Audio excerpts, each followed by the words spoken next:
माता पार्वती ने भगवान शिव से पूछे दो प्रश्न। कौन सा काम स्त्री पति से पहले करना चाहती है?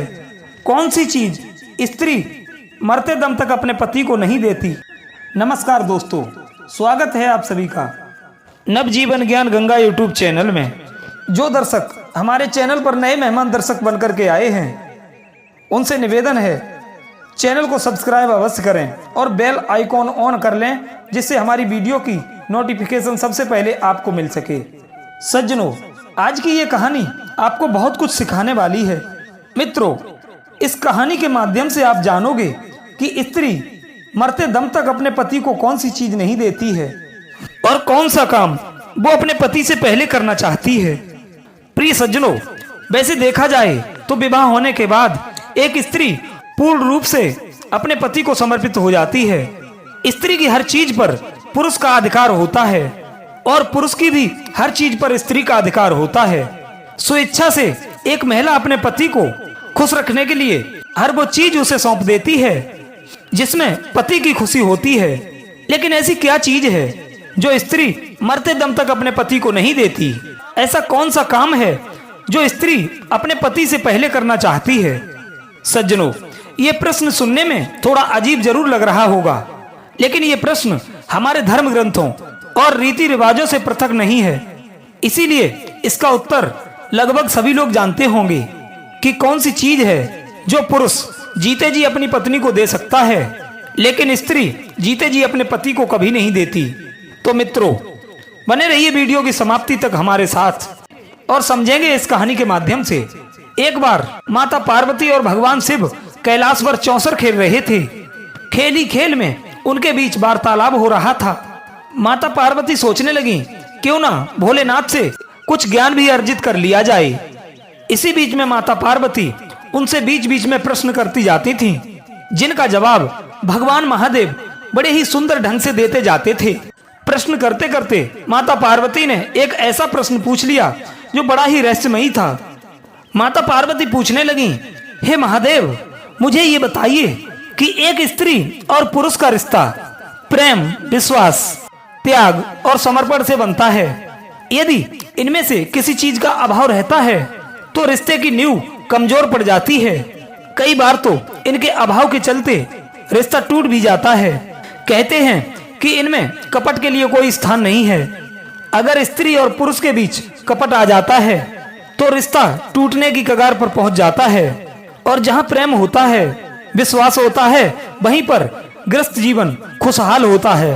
और जहां कपट और झूठ का अंश मात्र भी होता है, वहां गृहस्थ जीवन कलह और कलेशों से भरा रहता है। वहां पति और पत्नी के रिश्ते में कोई मजबूती नहीं रहती।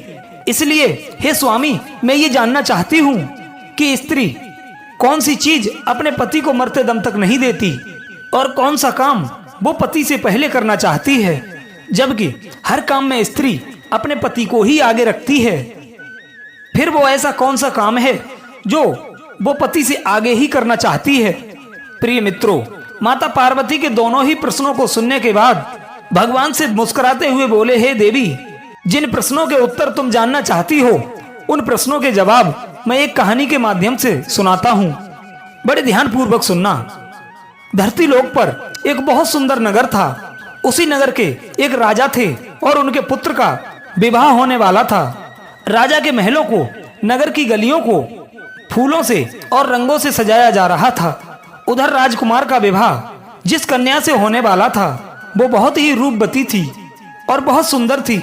राजकुमार अपने कक्ष में पड़ा हुआ राजकुमारी के बारे में सोच रहा था। सोचते सोचते अचानक उसके मन में राजकुमारी से मिलने की इच्छा जागृत होने लगी। वो उसी क्षण राजकुमारी के पास जाना चाहता था। उसने एक योजना बनाई और सबसे छुपते छिपाते महल से निकल चला और उसने एक घोड़ा लिया। उसी घोड़े पर सवार होकर राजकुमारी से मिलने के लिए चल दिया। चलते चलते जब वो एक जंगल के रास्ते से गुजरा तो वहां उसे बहुत जोर की प्यास लगने लगी। अब तो राजकुमार पानी की तलाश में इधर उधर भटकने लगा।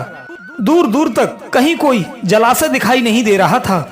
यदि कहीं कोई नदी या तालाब मिल भी जाता तो उसमें पानी नजर नहीं आता। इस प्रकार प्यास से व्याकुल होकर वो राजकुमार एक झोपड़ी के पास पहुंचा। वहीं पास में ही उसे एक कुआं दिखाई पड़ा। कुआं को देखकर उसके मन में कुछ उम्मीद जागी, शायद इस कुएं में पानी हो। राजकुमार ने उस कुएं में झांक करके देखा तो सचमुच उसमें पानी भरा हुआ था। पानी को देखकर उसकी प्यास और भी ज्यादा तीव्र होने लगी। अब तो उसने बिना देरी किए हुए कुएं से जल निकाला और पानी पीने लगा। जब उसने पेट भर के जल पी लिया, तभी क्या देखता है कि उस झोपड़ी से एक बुढ़िया निकल करके आती है। वो बुढ़िया उस राजकुमार को समझाने लगी, हे मुसाफिर, कहीं तुमने इस कुएं का जल तो नहीं पी लिया? यदि तुमने इस कुएं का जल पिया है तब तो तुमने बहुत बड़ी भूल कर दी है। ये कुआं एक ऋषि के द्वारा श्रापित है। इस कुएं का जल पीने वाला मनुष्य नरभक्षी बन जाता है। आज से तुम भी हर रोज रात होते ही नरभक्षी बन जाया करोगे। उस समय तुम्हारे पास जो मनुष्य आएगा तुम उसका भक्षण कर लोगे। उस समय तुम ये नहीं सोचोगे कि ये मेरी माता है, ये मेरे पिता हैं, ये मेरी पत्नी है, ये मेरे भाई हैं, ये मेरी बहन है। उस समय तुम्हारे निकट दिखाई देने वाला मनुष्य या पशु सिर्फ तुम्हारा भोजन होगा। प्रिय मित्रों, उस बुढ़िया के मुख से श्राप की बात सुनकर राजकुमार बड़ा दुखी होने लगा। वो कहने लगा, हे माता, तब तो मैंने इस कुएं का जल पीकर घोर अनर्थ कर दिया है। ऐसे तो मैं ना जानूं कितने मनुष्यों को रोज अपना आहार बनाऊंगा, जिसमें मेरे अपने भी शामिल हो सकते हैं। राजकुमार विनती करके बोला, हे माता, क्या इस श्राप से मुक्त होने का कोई उपाय नहीं है? यदि नहीं है तो मैं स्वयं को खत्म कर लूंगा, जिससे मैं किसी दूसरे को मारकर अपना भोजन बनाऊं। तब बूढ़ी माँ कहने लगी, हे पुत्र, इस श्राप से मुक्त होने का उपाय तो है, यदि आप कर सको तो।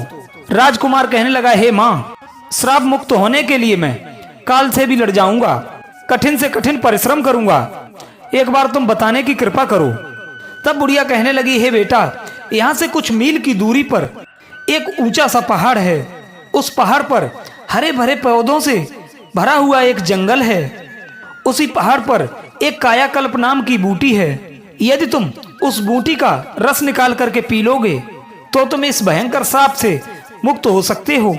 लेकिन इतना ध्यान रखना, रात होने पर तुम किसी एकांत स्थान पर छुप जाना।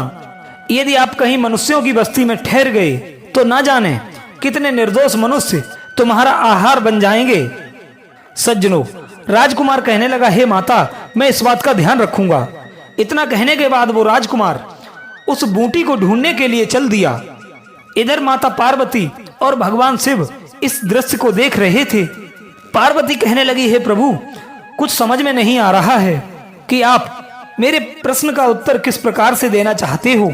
भगवान शिव कहने लगे, हे देवी, थोड़ा धैर्य रखिए, आपको आपके प्रश्नों के जवाब इसी कहानी से मिलने वाले हैं। आप बस इस कहानी को बड़े ध्यान से सुनती जाएं।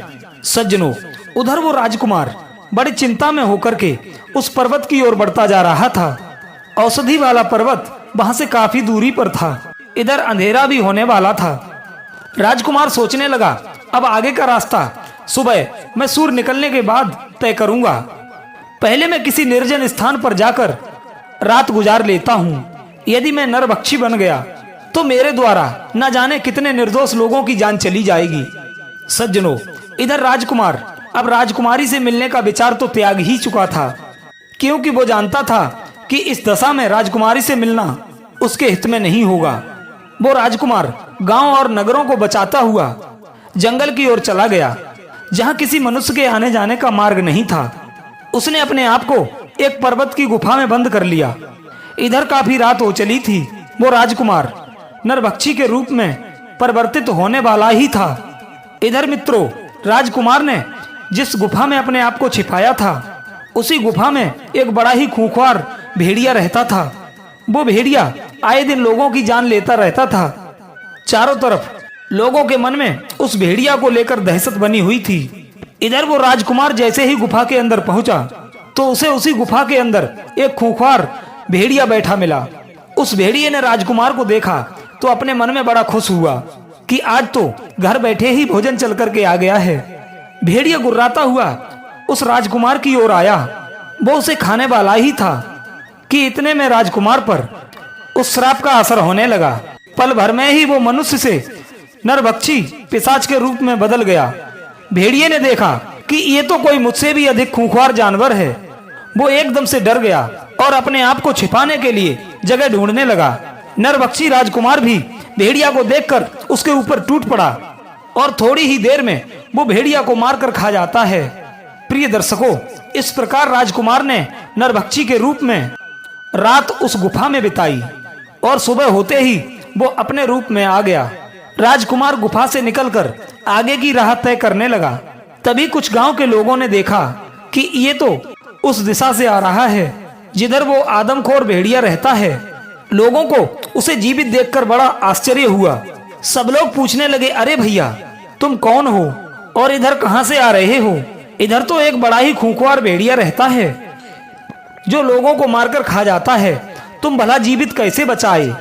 तब राजकुमार कहने लगा, अरे भाइयों, मुझे किस बात का भय लगता? जिस भेड़िया की आप बात कर रहे हो वो तो उस गुफा के द्वार पर मरा पड़ा है, मैंने उसे मार डाला है। राजकुमार की बात सुनकर गांव वालों को बड़ा ही आश्चर्य हुआ। वे इस बात की जांच करने के लिए उस गुफा के पास गए तो देखा सचमुच वो भेड़िया मरा पड़ा था। इस तरह लोगों के मन में भेड़िया को लेकर जो दहशत थी वो खत्म हो गई और पूरे राज्य में इस बात की खबर फैल गई कि एक सामान्य पुरुष ने उस भेड़िया को मार डाला है। जब ये बात वहां के राजा को पता चली तो वो राजा उस राजकुमार को मिलने के लिए अपने महल में बुलाता है और कहता है, हे वीर युवक, तुमने उस भेड़िया को मारकर हमारी प्रजा को निर्भय कर दिया है। मैं तुम्हारी वीरता और साहस का कायल हो गया हूँ। तुमने मुझे बहुत बड़ी प्रसन्नता दी है। इस खुशी में मैं तुम्हें एक उड़न खटोला भेंट करता हूँ। ये उड़न खटोला तुम्हें पल भर में यहाँ से वहां पहुंचा सकता है। प्रिय सज्जनों, राजा से उड़न खटोला पाकर राजकुमार भी बड़ा खुश होता है। सोचने लगा, ये तो बड़ा अच्छा हुआ, अब मैं इसी उड़न खटोले पर बैठकर उस पर्वत पर आसानी से पहुंच जाऊंगा। दर्शक बंधुओं, राजकुमार ने वैसा ही किया। वो उस जादुई उड़न खटोले पर सवार हुआ और उस पर्वत पर जा पहुंचा। उसने वहां जाकर के देखा कि वहां कायाकल्प नाम की अनेक बूटियां चमक रही हैं जो बार बार अपना रूप बदल रही थीं। बूढ़ी माँ ने उसे पहले ही बता दिया था कि जो बूटी अपना रंग रूप बदलती दिखाई दे उसी का रस निकालकर पी लेना। राजकुमार ने बिना समय बिताए कायाकल्प नाम की बूटी का रस निकाल करके पी लिया, क्योंकि इधर शाम होने वाली थी। इधर राजकुमार निरोग हो चुका था। राजकुमार ने क्या किया, वो उस उड़न खटोले पर बैठकर अपनी राजकुमारी के नगर को चला आया। वहां पहुंचकर वो अपनी राजकुमारी से मिलता है। राजकुमारी भी राजकुमार से मिलकर के बड़ा प्रसन्न होती है। इधर राजकुमार ने अपने नगर में खबर भिजवा दी कि आप बारात लेकर आइए, मैं अपनी ससुराल पहुंच चुका हूं। इधर राजकुमार की बारात पहुंच जाती है और अगले दिन उसका राजकुमारी के साथ विवाह हो जाता है और बड़ी धूमधाम के साथ वे अपने नगर को लौट आते हैं। दर्शक बंधुओं, दोनों बड़े आनंद के साथ रहने लगे। कुछ दिनों बाद राजकुमार के घर में एक पुत्र का जन्म होता है। बड़ी हंसी खुशी के साथ राज परिवार में जश्न मनाया गया और प्रजा में मिठाइयां बांटी गईं। इधर माता पार्वती ने भगवान शिव से पूछा, हे प्रभु, आपकी लीला मेरे समझ में नहीं आई। एक प्रश्न का उत्तर बताने के लिए आपने मुझे एक राजकुमार की पूरी कहानी सुना दी, लेकिन मुझे उत्तर अभी तक नहीं मिला। तब भगवान शिव कहने लगे, हे देवी, अब बहुत ही जल्द तुम्हारे प्रश्न का उत्तर मिलने वाला है। मित्रों, भगवान शिव कहने लगे, हे देवी, फिर क्या हुआ? एक दिन उस राजकुमार के राज्य पर शत्रु देश ने चढ़ाई कर दी। राजकुमार अपने दुश्मनों से लड़ने के लिए युद्ध में चला जाता है। उड़न खटोला की सहायता से उसने सारी दुश्मन सेना को परास्त कर दिया, लेकिन युद्ध में तीर लग जाने से उसकी भी जान चली गई। जब राजकुमार की मृत्यु हो जाती है तो सब लोग उसे अर्थी पर रखकर ले जाने लगे। उसकी पत्नी वहीं खड़े होकर रोती बिलखती दहाड़े मार रही थी। राजकुमार के सभी परिवारीजन उसे कंधा दे रहे थे और उसे शमशान की ओर ले जा रहे थे। भगवान शिव कहने लगे, हे देवी, यही वो चीज है जो स्त्री अपने पति को नहीं दे सकती और पति तो स्त्री को दे सकता है। हमारे धर्म की यही परंपरा है। पति के मरने के बाद स्त्री उसे कंधा नहीं दे सकती और ना उसे शमशान में साथ ले जाया जा सकता है।